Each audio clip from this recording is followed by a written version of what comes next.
नमस्कार, मैं निकिता और आप देख रहे हैं सी न्यूज भारत। वक्त हो चुका है न्यूज बुलेटिन का, जिसमें हम जानेंगे कहां मैसर्स कॉर्पोरेट कंस्ट्रक्शन कंपनी द्वारा किया गया फार्म ट्रैक दंगल का आयोजन, कहां तेज रफ्तार जेसीबी ने स्कूल बस में मारी जोरदार टक्कर। साथ ही जानेंगे कि कहां 11 वर्षीय मासूम की अपहरण कर हत्या का मामला आया सामने। ऐसी तमाम खबरों पर विस्तार से करते हैं चर्चा। मैसर्स कॉर्पोरेट कंस्ट्रक्शन कंपनी बरीडन बस्ती ब्रांच हरैया के ग्राम नादैया चौराहा जय पर एस्कॉर्ट फार्म ट्रैक कंपनी की तरफ से फार्म ट्रैक दंगल व मैच का आयोजन किया गया। ये कार्यक्रम डीलर श्री विकास वर्मा की देखरेख में संपन्न हुआ, जिसमें कॉर्पोरेट के पदाधिकारी विशाल वर्मा, मंगेश वर्मा के द्वारा फार्म ट्रैक दंगल में सहभाग लेने वाले विजेताओं को व क्षेत्र के सम्मानित किसानों को इनाम व अंग वस्त्र से सम्मानित किया गया। बस्ती से सीनू संवाददाता दीपक सोनी की रिपोर्ट। बिजनौर के थाना बड़ापुर क्षेत्र में तेज रफ्तार जेसीबी ने स्कूल बस में जोरदार टक्कर मार दी, जिसमें बस में सवार दर्जन भर बच्चे गंभीर रूप से घायल हो गए और बस ड्राइवर की हालत नाजुक है। हायर सेंटर रेफर किया गया है। वहीं बस बच्चों को लेकर स्कूल जा रही थी और जाते समय यह हादसा हुआ है। बिजनौर से सीनू संवाददाता सलीम हाशमी के साथ वसीम अंसारी की रिपोर्ट। फतेहपुर जिले में लगातार तापमान बढ़ने से लू के थपेड़े चलने के बावजूद भी निजी स्कूल के बच्चों की टाइमिंग नहीं बदल पा रही है। हालात ऐसे बनते जा रहे हैं कि तेज धूप में बच्चे एवं उनके अभिभावक परेशान हैं, लेकिन स्कूल के संचालक 48 के पार की चिलचिलाती धूप होने के बावजूद भी स्कूल का समय बदलने में कोई भी दिलचस्पी नहीं ले रहे हैं। जिले का तापमान बढ़ता जा रहा है। भीषण गर्मी के साथ साथ चिलचिलाती धूप से स्कूल में आने वाले बच्चों की हालत खराब होती जा रही है, लेकिन इन सब के बावजूद भी कोई सुधार नहीं हो पा रहा है। स्कूल के संचालकों ने स्कूल का समय बदलने से साफ इनकार कर दिया है, जबकि अभिभावकों का कहना है कि यदि समय बदल दिया जाए तो बच्चों को स्कूल से आने जाने में किसी तरीके की कोई दिक्कत नहीं होगी। लेकिन समय ना बदलने से एक और जहां भीषण धूप से बच्चों को परेशानियों का सामना करना पड़ रहा है, वहीं दूसरी तरफ अभिभावक भी अब परेशान हो रहे हैं। फतेहपुर से सीनू संवाददाता ब्रजेश श्रीवास्तव की रिपोर्ट। कन्नौज में 11 वर्षीय मासूम की अपहरण कर हत्या। बुधवार दोपहर 12 बजे हुआ था बच्ची का अपहरण। पिता ने लगाया रेप के बाद हत्या का आरोप। आज सुबह शत-विशत हालत में मक्के के खेत में मिला बच्ची का शव। सूचना पर पहुंची पुलिस ने शव को कब्जे में लेकर जांच पड़ताल शुरू कर दी है। सौरिक थाना क्षेत्र के लुकरिया गांव के खेत में शव पड़ा मिला है। वहीं मृतक बच्ची पड़ोस के गांव अराहो गांव की रहने वाली है। जनपद कन्नौज थाना सौरिक क्षेत्र में एक नाबालिग लापता हो गई थी, जिस संबंध में कल अभियोग पंजीकृत करके उसकी तलाश की जा रही थी। आज एक खेत में नाबालिग का शव मिला है। शव को पोस्टमार्टम के लिए भेज दिया गया है। परिजनों के निशानदेही के आधार पर 2 संदिग्धों को हिरासत में लेकर उनसे पूछताछ की जा रही है। आगे की विधिक प्रक्रिया प्रचलित है। कन्नौज से सीनू संवाददाता सीबू सैनी की रिपोर्ट। जिला नवरंगपुर पापड़ाहांडी ब्लॉक अंतर्गत छतरवर गांव का पूरा मामला है, जहां प्रेमिका ने प्रेमी के घर के सामने धरना प्रदर्शन किया। प्रेमिका का आरोप है कि युवक के घर वालों ने उसके साथ खराब सुलूक किया है। प्रेमिका इंद्रावती ब्लॉक के खातीगुड़ा गांव की रहने वाली है। प्रेमिका का कहना है कि मेरा प्रेमी एक ड्राइवर वो छतरवर गांव का रहने वाला है और युवक इंद्रावती में 7 साल से ड्राइविंग कर रहा है। दोनों एक दूसरे को पसंद करने लगे और फिर युवक ने शादी का झांसा देकर उसके साथ शारीरिक संबंध बनाए और इस वक्त प्रेमिका 7 महीने से गर्भवती भी है। फिर युवक प्रेमिका को छोड़कर अचानक चला गया। जब प्रेमिका प्रेमी के घर गई तो वह वहां से भाग गया और उसके कुछ कपड़े भी लेकर गई थी। उनके घर वाले बाहर फेंक दिए। प्रेमिका मजबूरन सड़क पर सोने को मजबूर हो गई है और गांव में घूम घूम कर खाना मांग कर खाकर अपना पेट भर रही है। अच्छा, कौन आला तुम एठी बसछे घर आरे? घर आरे मत बहुत असुविधा करछंती। कौन है जी? प्रॉब्लम हिला ता मो हस्बैंड ता नहीं कि मते इंद्रावती गाड़ी चले जाइथिले। तांगे भलो पाके 7 वर्ष होला। तांगे धरी पळे आसिले तांको घरे। तांको घर न रखले तमर पट डंगरी थे रखले। घरे आसलारू 1.5 वर्ष तळे आसलारू मो सासू मते गडौचंती मारा पिटा करी। मो दियर मो सासू मो सौतुनी हेले गर्भवती अच्छी 7 मास मोर मत टीटी नहीं किसी नहीं मोर आधार कार्ड नहीं किसी नहीं मत किसी कर दूना मोर हजबैंड मत कहते रास्तार पड़ा कहते पढ़ाऊँ मत थाना वाला बुझु ना केबे एफआईआर देथिलो मासे आगे देखली सार एबे जाय किछि नै किछि नहीं तम स्वामी तुमको फोन करछन कि देखा दउछन कि देखा दू ना आसले मत नहीं कर साल कि साइड रे तांग घर साइड रे मत सहिले घर भीतर पसंद ना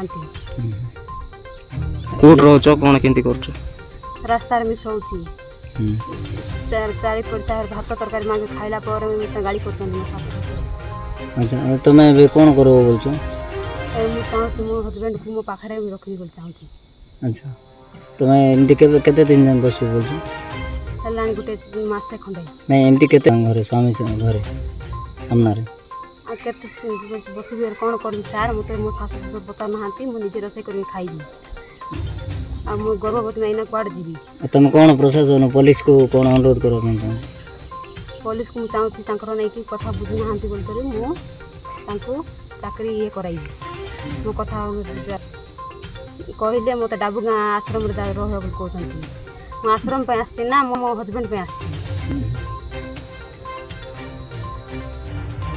उड़ीसा से सीनू संवाददाता मोहम्मद गुफरान की रिपोर्ट। डबरा विकासखंड की पिछोर तहसील में प्राचीन काल की कल श्री श्री 1008 श्री गुरु कन्हरदास महाराज की प्राण प्रतिष्ठा स्थापना हुई, जिसको लेकर नगर के प्रबुद्ध नागरिकों द्वारा नगर के व्यापारियों एवं दुकानदारों और आम नागरिकों को श्री गुरु जी प्राण प्रतिमा के लिए आमंत्रित किया गया है। बता दें कि पिछोर नगर के इतिहास में पहली बार श्री श्री 1008 श्री गुरु कन्हरदास जी महाराज की भव्य शोभा यात्रा निकाली जाएगी। ये शोभा यात्रा कालंत्री धाम से प्रारंभ होकर नगर के मुख्य मार्गों से भ्रमण करते हुए कालंत्री धाम पर पहुंचेगी। भक्तगणों से निवेदन है, पिछोर निवासी और हमारे ग्रामवासियों से निवेदन है, कल 4 बजे अपनी अपनी दुकानें बंद कर गुरु कन्हरदास महाराज की तपोभूमि पर पधारकर नगर भ्रमण के लिए हमारे गुरु महाराज निकलेंगे। ये कल विशाल जन समूह पुष्प वर्षा कर अपने अपने घरों पर और बंदरबार बांधकर जगह जगह पानी की व्यवस्था करें और इस आयोजन को सफल बनाएं। और 22 तारीख को गुरु कन्हरदास महाराज की तपोभूमि पर विशाल भंडारा सभी लोग पधारकर उसमें अपना कार्य पूर्ण करें और उसको सफल बनाएं। धन्यवाद। डबरा से सीनू संवाददाता ओम बाबू प्रजापति की रिपोर्ट। आज श्रमिक विभाग लेबर कॉलोनी फिरोजाबाद में चूड़ी पकाई मजदूर यूनियन के लोगों ने अपनी कीमतें बढ़ाने को लेकर श्रमिक विभाग के संबंधित अधिकारी के समक्ष अपनी बात रखी और शांतिपूर्ण धरना प्रदर्शन किया। उपस्थित लोगों में से कुछ लोगों का ये कहना है कि लगातार 8 सालों से हम चूड़ी पकाई भट्टी काम कर रहे हैं, लेकिन हमारी मजदूरी नहीं निकल पा रही है। हम लोगों को अपने घर परिवारों को चलाना मुश्किल हो रहा है। महंगाई दिन पर दिन बढ़ रही है, जिससे मजदूर वर्ग की कमर टूटी चली जा रही है। धरना प्रदर्शन दिया जा रहा है, इसका क्या कारण है, क्या मुख्य उद्देश्य है? सर 8 साल हो गई हैं, 8 सालों से हमारी मजदूरी नहीं बढ़ पा रही है, इसलिए धरना प्रदर्शन है। बजाय बढ़ने की मजदूरी कम हो रही है और सबसे बड़ा शहर का माहौल तो ये ख़राब है कि कुछ भट्टी वाले जो सही हैं वो भी पिस रहे हैं, जिनकी सबसे ज़्यादा रेट है, तो उनका भी काम जो है कारीगर जैसे जाते हैं, और जो छोटी जैसे भट्टी वाले हैं वो मजदूर की रेट घटा के 20-30 रुपये से करीब 100 रुपये का मजदूर का वहाँ पे जो नुकसान है पूरे शहर के। सर पहली बात तो ये कि रेट स्टार होनी चाहिए और हर साल में सर हमारे पैसे जिस हिसाब से मजदूर के हर कहीं बढ़ते हैं उसी हिसाब से हम सर सोचते हैं कि हमारे भी पैसे बढ़े। पहले आपको कितने मिलते थे और अब कितना मिल रहा है? सर पहले हमें 140 रुपये की रेट थी, लेकिन और जगहों को देखते हुए फिर हमारी भी रेट कम हो गई। आज हमारी रेट जो 125 रुपये की रह गई है, लेकिन किसी जगह पे हमारा मालिक भी क्या कर रहा है 1 रुपये की रेट दे रहे हैं। तो ऐसा सर मालिक लोग क्यों करते हैं? जब काम एक सा है, कारीगर एक सा है, सब चीज़ एक सी, तो रेट तो एक से होनी चाहिए। अगर आपकी मांगें पूरी नहीं की गई तो फिर अगला कदम क्या हो सकता है? सर यहीं पे धरना बैठेंगे। कब तक बैठेंगे? जब तक मांगे पूरी नहीं होंगी। मांगे किस तरीके की और मांगे हैं और क्या मतलब अधिकारियों से कहना चाहते हो आप? सर जैसे कि 2 बार अभी रेट बढ़ी है फिलहाल में ही 6 महीने के अंदर अंदर, तो उसमें से मजदूर का 1 पैसा नहीं बढ़ा सर, अपने बढ़ जाते हैं। तो हम सर पेट के लिए कहाँ आए? गैस सिलेंडर बाकी सब चीज़ें, तेल हमारे लिए तो महंगा हुआ है, ऐसा तो नहीं है कि हमारे लिए कुछ हो गया हो। हमारी मजदूरी कम हुई है और महंगाई बढ़ी है, महंगाई के चलते हुए हम लोग कहाँ आए? लेकिन मालिक लोग बढ़ा रहे और हम लोगों को नहीं मिल रहा। इसीलिए सारे मजदूरों से श्रम कार्यालय ने कहा गया था कि किसी मजदूर से कब्बा किसको रेट नहीं मिल रही है। सारे मजदूर आ गए हम कहने के लिए कि हमको रेट नहीं मिल रही है। अधिकारियों ने क्या आश्वासन दिया है? अधिकारियों ने कहा कि तुम पर केस लगा देंगे। यहाँ बेवर पब्लिक आई है और केस लगाने की मुझसे बात कर रहे हैं। पुलिस भी बुलाई है लोगों को दबाव देने के लिए कि आप जाइए अपने घर पर, लेकिन हमसे कहा गया पुलिस आई थी या आई है, अभी भी है कार्यालय पुलिस है। हम पर दबाव बनाया जा रहा है। और जितनी भर्तियाँ चल रही हैं शहर में बगैर रजिस्ट्रेशन की भर्तियाँ चल रही हैं शहर के अंदर 100 भर्तियाँ चल रही हैं। इनका कोई रजिस्ट्रेशन नहीं है और इसीलिए कहते हैं कि एनजीओ नहीं है इन लोगों का। बुलाएं कैसे बुलाएं? एनजीओ आप करेंगे हम करेंगे। हमारी मुख्यमंत्री साहब से कहना है कि हम लोगों को न्याय दिलाया जाए। हम लोगों को जो शोषण हो रहा है हम लोगों के साथ मजदूरों के साथ जो और रेट बढ़ाई जाए। जो मजदूरों का शोषण हो रहा है उसको खत्म किया जाए। मजदूर नौकरी कराई जाती है हम लोगों से।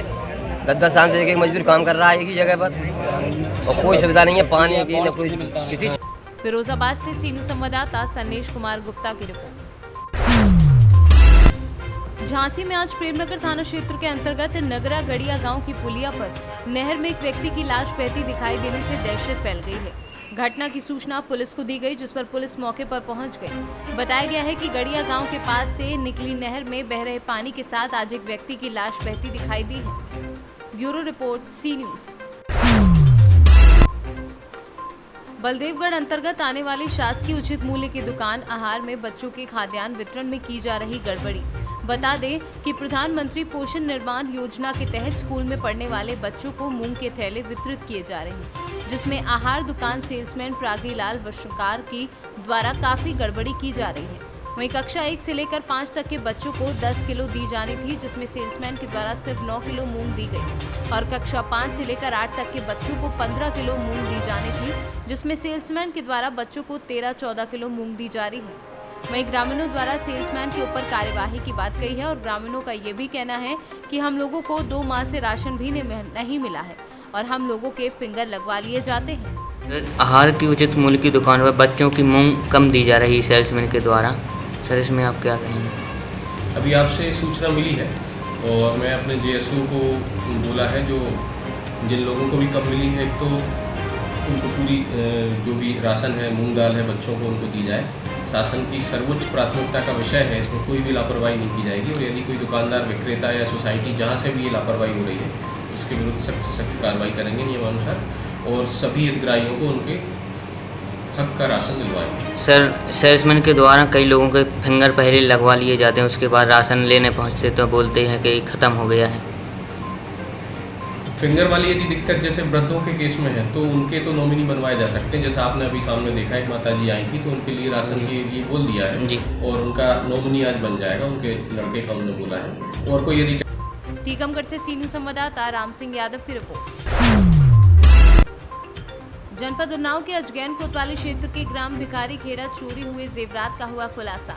सुरेश पुत्र आंगनूपाल निवासी भिखारी खेड़ा के घर में दिसंबर 2021 दिन के 1 बजे अज्ञात चोरों ने घर का ताला तोड़कर नवविवाहिता पुत्री की शादी के सोने चांदी के जेवरात चोरी हो गए, जिसका मुकदमा सुरेश पाल ने अज्ञात चोरों के नाम अजगैन कोतवाली में दर्ज किया था। उन्नाव के अजगैन थाना क्षेत्र के भिखारी खेड़ा गांव में चोरी हुए जेवरात का हुआ खुलासा। सुरेश पाल की नवविवाहिता पुत्री के कुछ जेवर सोने चांदी के जेवर रखे हुए थे। नवविवाहिता के जेवर चोरों ने दिन में 2021 में दिन में 1 बजे पार कर दिया। जो एक उसके साथ में कीपैड फ़ोन भी रखा था, वो चोरों ने उसको भी पार कर दिया और जो उसका मुकदमा सुरेश पाल ने अजगैन कोतवाली में अज्ञात चोरों के नाम दर्ज कराया और वही फ़ोन चोरी का खुलासा करने में सहायक रहा, जो कि चोर असीवन थाना क्षेत्र के भगवान दिनखेड़ा का रहने वाला है, जिसका नाम संदीप सिंह पुत्र स्वर्गीय रामशंकर, जो कि असीवन थाने में मुकदमा दर्ज कर उसको जेल भेज देगा और विधिक कार्रवाई करने के बाद और उसके सोने चांदी के जेवरात पीड़िता को वापस किए। उन्नाव से सी न्यूज़ संवाददाता पंकज राजपूत की रिपोर्ट। फिलहाल के लिए न्यूज़ बुलेटिन में बस इतना ही। देश और दुनिया की तमाम खबरों के लिए देखते रहिए सी न्यूज़ भारत।